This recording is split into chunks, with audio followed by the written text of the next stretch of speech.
Do you want to maximize your success with NCUA? Join Mark Treichel as he shares with you the insider's view on passing your exam with flying colors. The With Flying Colors podcast is sponsored by Credit Union Exam Solutions by Mark Treichel. If you would like to work directly with the Credit Union Exam Solutions team and receive support to optimize your results with NCUA so you save time and money, visit us at marktreichel.com to find out more.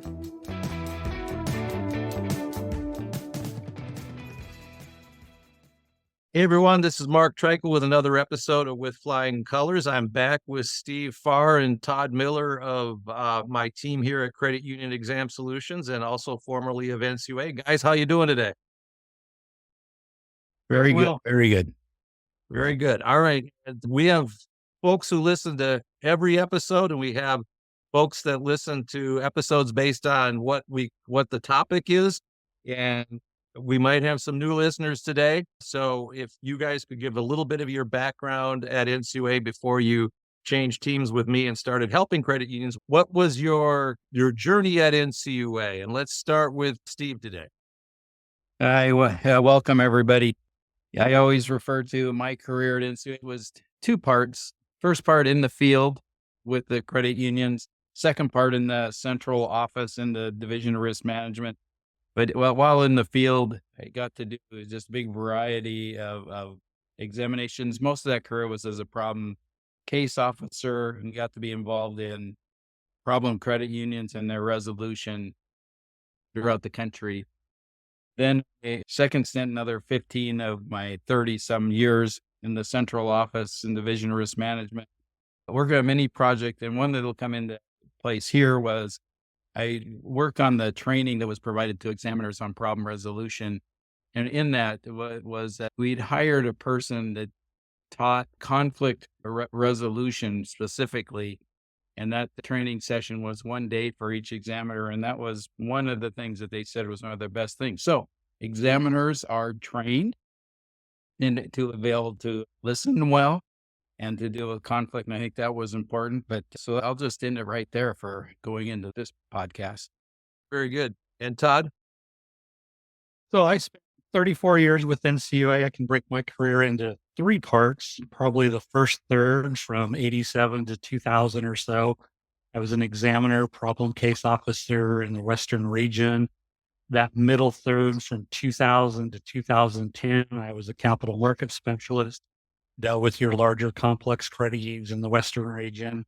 And in the last decade of my career, I was the director of special actions in the Western region, supervising problem case officers. So throughout my career, most of it was actually spent in larger complex credit unions, or what you at NCUA would call troubled credit unions. Troubled credit unions. And that kind of dovetails into, we talked about problem resolution. We talked about conflict resolution, troubled credit unions. We have experienced with our discussions with credit unions recently, an uptick, maybe is the right word, of NCUA gathering the board of directors or some subset of the board of directors and asking to speak with the credit union's board of directors without credit union staff present. And we've seen that, an uptick in that in our conversations. And I thought it would be a good topic to walk through the nuances of why NCUA might ask for that to happen. So with that open-ended statement there, guys, let's talk about situations where a board member, if a board member is listening, or a CEO or staff member is listening, where they might go hear for the first time from NCUA, they would like to meet with the board separately from staff being present. I think we need to break this into a couple pieces. NCUA examiners asking to meet with just the board chair as part of an exam or part of their ongoing supervision is not that uncommon. And Steve and I, our first boss that we ever had when we started, he often asked us, he said, go to lunch with the board chairman, figure out their points of view. It's a very different equation when NCUA has to meet with the full board without management present. That's a whole different scenario. Okay. And so why don't we, and Steve, you can add something here, but so if we're going to break it into board chair versus full board, we can maybe talk about board chair first. But Steve, anything before we jump into that you want to add? No, I think that's a good process for this discussion. Okay, great. So scenario A, NCUA asks to talk with the board chair. Steve talked about problem resolution and conflict resolution. A lot of times with meeting with board chairs, and like I said, our first boss had us do it routinely. When I was the director of special actions, I told my PCOs to meet with their board chairs at least once a quarter. A lot of that is just opening the doors to further communication and building trust. It's not nefarious. It's here's the board's view. It's gathering information. But part of it is just the examiner wants to meet with the board and open doors of communication and build trust. There is usually nothing nefarious. It happens quite often.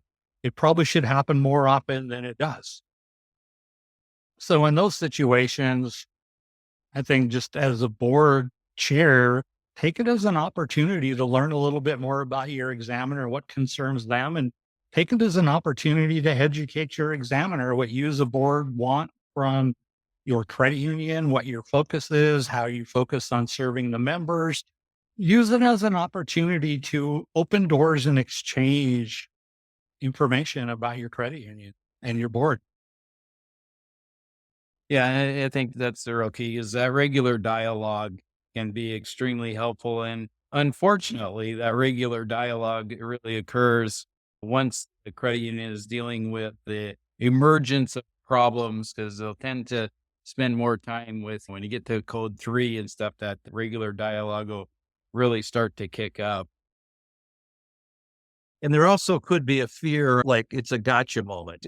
Examiners are not police officers, but they are regulators, right? Examiners not the IRS, but getting an envelope from the IRS makes your eyebrows stand up, and getting a call from NCUA saying, "Hey, I'd like to talk to you." The volunteer could go, "Oh gosh, did I do something wrong? Is there something should I get talking points from the CEO before I call them?" But if it hasn't happened to the board, it's a new board chair, or it's a board chair where they haven't done that, it could make them get a little bit anxious or get a little bit worried about the fact that NCU is considering having that conversation. And then I'm remembered of a quote that I say on here quite a bit, former NCUA board member who said, "Familiarity breeds consent." It goes back to that communication. If I know you and how you tick, and you know me and how I tick, if we should run into problems, like it's someone who has some issues that we have to deal with, if it ever gets to that point, we're going to have a little bit more trust, as one of you mentioned, so that we can maybe figure things out that work both for NCUA and for the credit union. Any thoughts on anything I added there? I think you summed it up fairly well, Mark.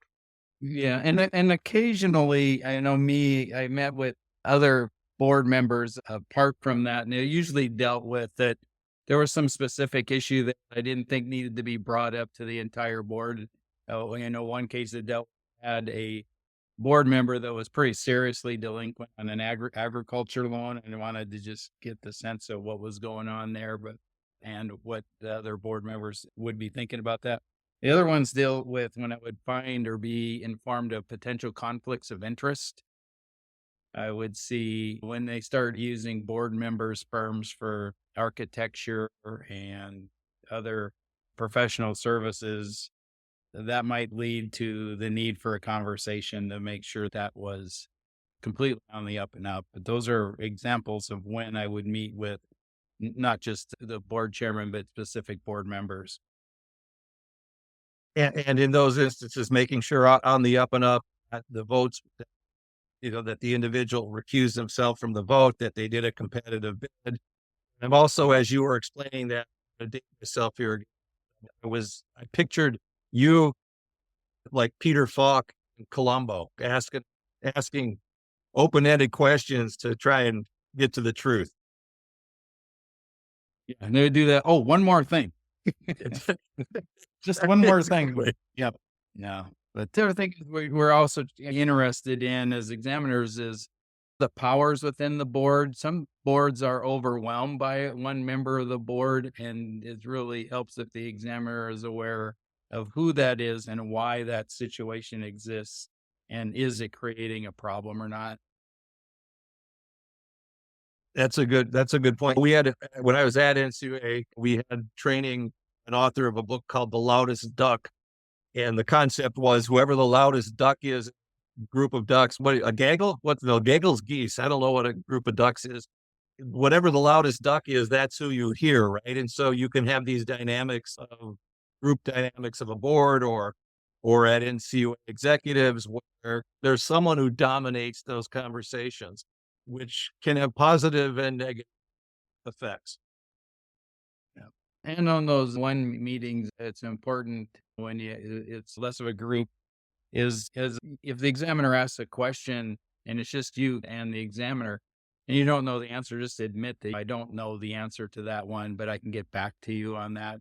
And don't ever try to make anything up, but don't be afraid to admit I don't know. That's great. Yeah. Saying you don't know expresses the confidence that you don't feel that maybe you should. And I would even say sometimes I should know that. I think I know that, but let me double check to make sure I give you the right answer. And we hadn't mentioned supervisory committee. It's not uncommon, or actually probably is as common or maybe even more common, that they'll reach out to the supervisory committee and touch base with them. Anything you want to add on NCUA talking to the supervisory committee? That probably happens on most exams, or Yes. supposed to happen on most exams. So supervisory committee chairs are probably used to talking to their examiners. And a lot of that's just logistical. The agency is trying to figure out how active the committee is, and are they aware of their duties, and what's the extent of their supervision over the credit union in terms of internal audit and external auditors. And so that's an information gathering one too on the part of the examiner. It's just a routine check-in with the committee. It's part of their scope. It's something that examiners are expected to do. Yeah, and as I was framing the question, my recollection is that is a required call as opposed to the others that are maybe regionally or supervisory examiner based type setups with the board and things. But I think that reaching out to the supervisory committee chair may actually be on the checklist of things they have to do. But Yeah, it's very a good good. way to, like Todd talked about, measuring their engagement in what they're doing. The other thing is that one's always good because a lot of times supervisory committee is a developmental committee for potential board members. So that's never hurts to get that dialogue going with the potential board members. No, that makes sense. That makes sense. All right. So that I think we've talked through talking to one board member and or talking to the chair of the board. Let's pivot to NCUA has asked to speak to the entire board, or let's say the executive committee, but we'll focus on the entire board. NCUA asked to speak with the entire board without credit union staff present. Thoughts on that? Now you're getting into the realm of not such a common action. In my 35 years, as I was going through notes last night, I think I did this maybe 5 times is all in my career. So in 35 years, so it doesn't happen very often. In 2 of those 5 times, it was state regulators that actually said, board, we want to talk to you without your management present. So it doesn't happen a lot. And so when it does happen, it's an unusual circumstance. The regulators usually have concerns of one kind or another. I would just say in the times I've done it, different reasons is you have a dominant CEO. So you're trying to figure out just where the board stands because the CEO has dominated all the conversations and doesn't really let the board speak to the regulator at all. Oftentimes, while in another case, it came down to the board was just totally misinformed about the credit union's risk position in every way, shape, or form.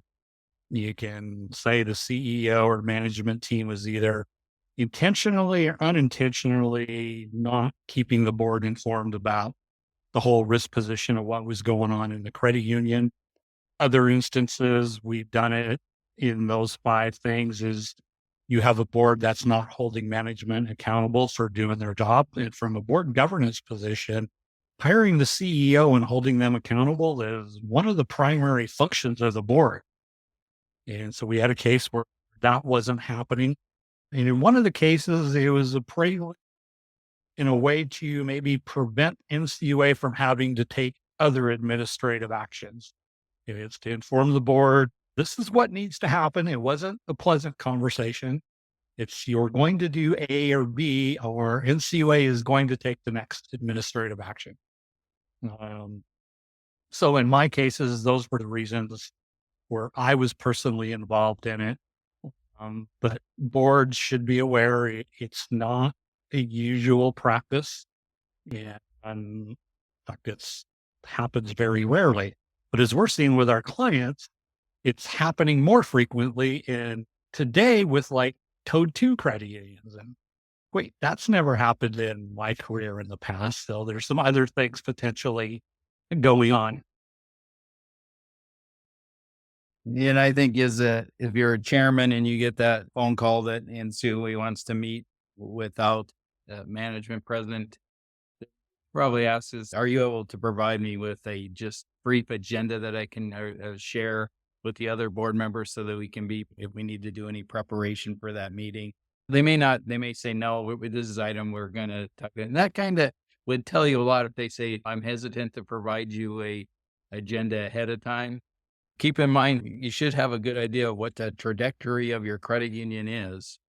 And I doubt that you'd be real surprised that that was a request that was made to meet without senior management. I can't overemphasize Todd's good point about the board is responsible for holding professional management accountable for obtaining the results of which they have put into the strategic plan. And that absolutely needs to happen. Which is the kind of conversation that you see credit union that has complex document resolutions and maybe not the Code 2, right? That Todd said we're starting to see some situations where well-cameled credit unions are asked to have such conversations.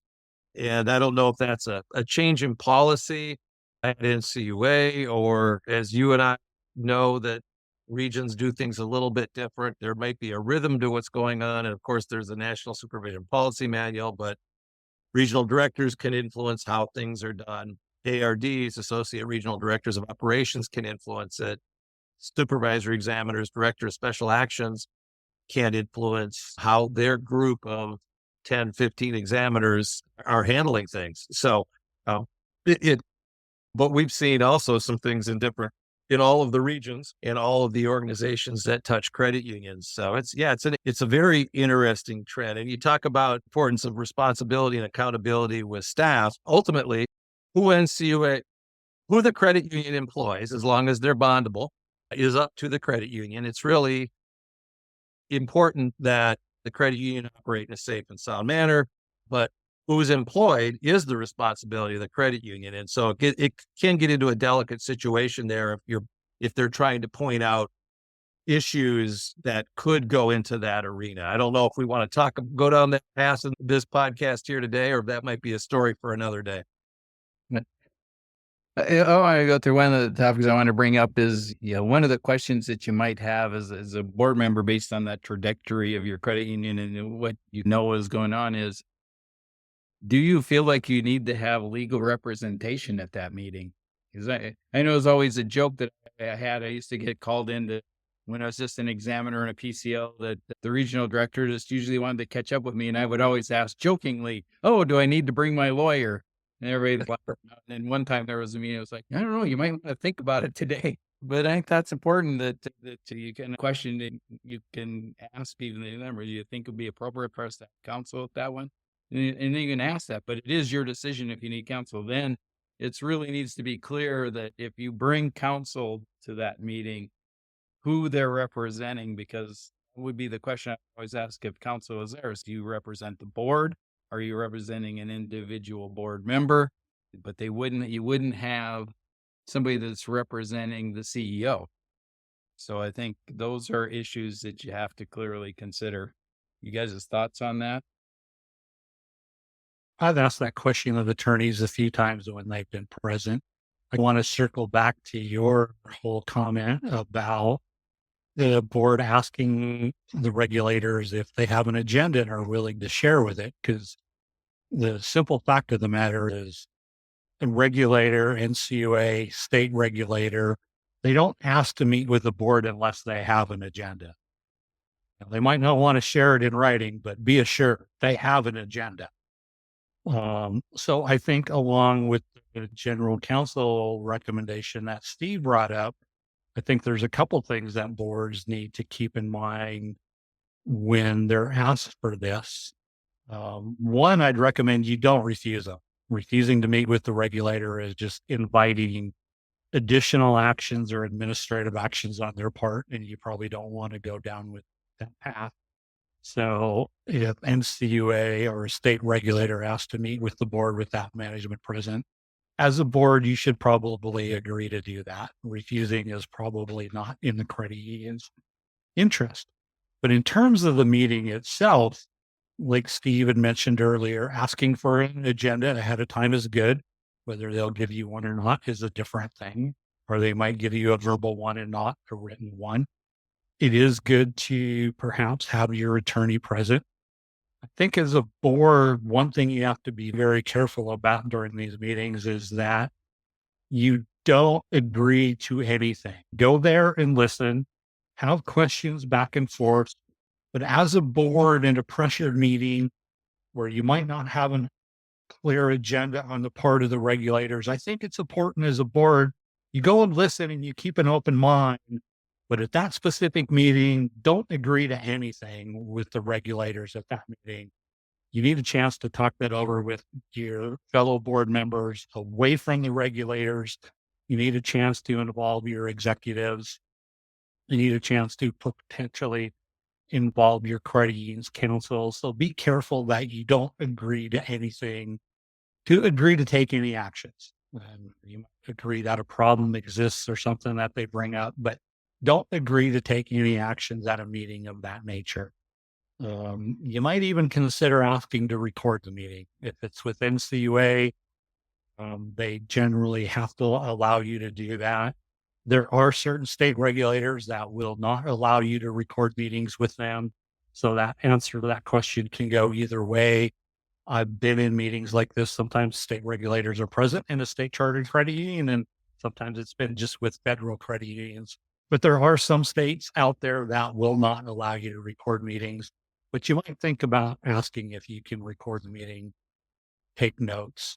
But the big thing is listen attentively, speak truthfully. If you don't know the answer to something, like we talked about earlier with an individual, if you don't know the answer, tell them you don't know the answer, or just keep your mouth closed in this situation. But be honest with them in anything you do say. But in the big scheme of things, this is not the meeting to make agreements with them. That's a really good point, because we actually recently did deal with a credit union where the board and the examiner had met together and agreed on doing something. And the examiner thought the board was going to tell senior management about it. And everyone thought NCUA was going to partner. Nobody told senior management what had been agreed to in that meeting. And it was weeks later, and everybody starts asking them, it was like, nice to know. So that's just really important. Yeah. Following up on those, recapping those meetings is something that usually should be done. If the NCUA doesn't do it, you should do it as your organization. That's always important. Here's what we understand in our conclusions of our meeting. That's a great point. Yeah, as Todd was walking through that situation of not making commitments, if you don't have the people, there may be unintended consequences, and NCUA should not expect you to make decisions like that. And B, there may be unintended consequences that both the people at NCUA and the board might not be aware of if they were to take some sort of action similar to the situation you're referring to. And then the taping concept, that's something NCUA's Vice Chairman Kyle Hauptman talks about at NCUA board meetings. NCUA actually, in their closed section of their exam report, they have to check a box that says whether or not the meeting was tape recorded. And so NCUA current regime is pushing people to do that so that they've got a good record. And the reality is anything that NCUA says in a meeting with the board, they should be comfortable that there be record of. 40 years ago, that might not have been the case, but today in the world we're living in, that is indeed the case. So very good. What else? What else we got on this topic, guys? Anything you can think of? I think At times you may get emotional. That occurs in some of these meetings. And it's okay to disagree with the examiner, but you have to do it in a respectful way. And you may have to just say, we need a break right now. But if you can feel like you're triggered and might not be in the best of shape to continue the conversation right at that minute. So it's just all of that good listening and conflict resolution type skills. As my mom said, you got 2 ears and 1 mouth for a reason. Go into those meetings planning on listening and not using your mouth so much.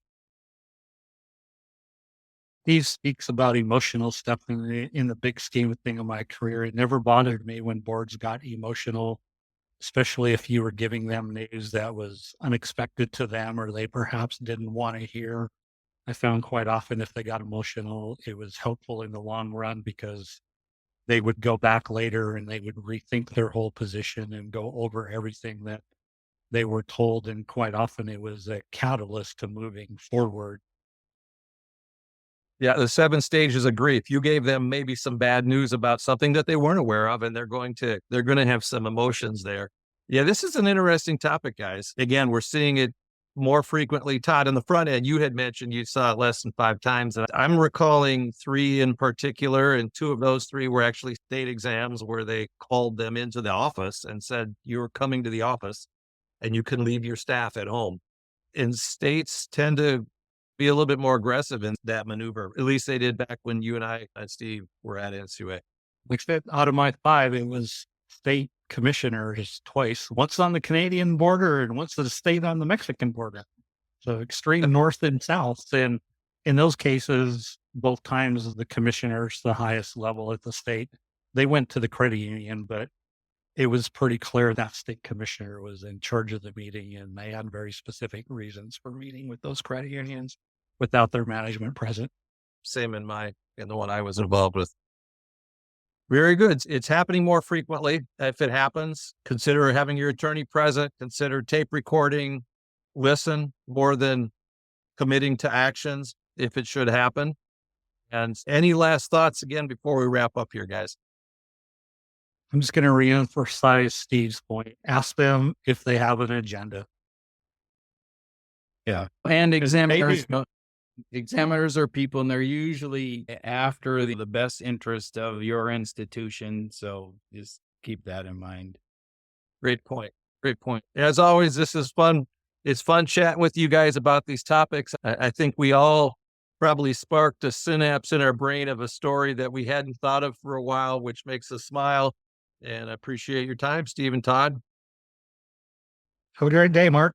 You too. And the listeners, I want to thank you for listening. As always, I hope you'll listen again soon. This is Mark Treichel signing off with Flying Colors.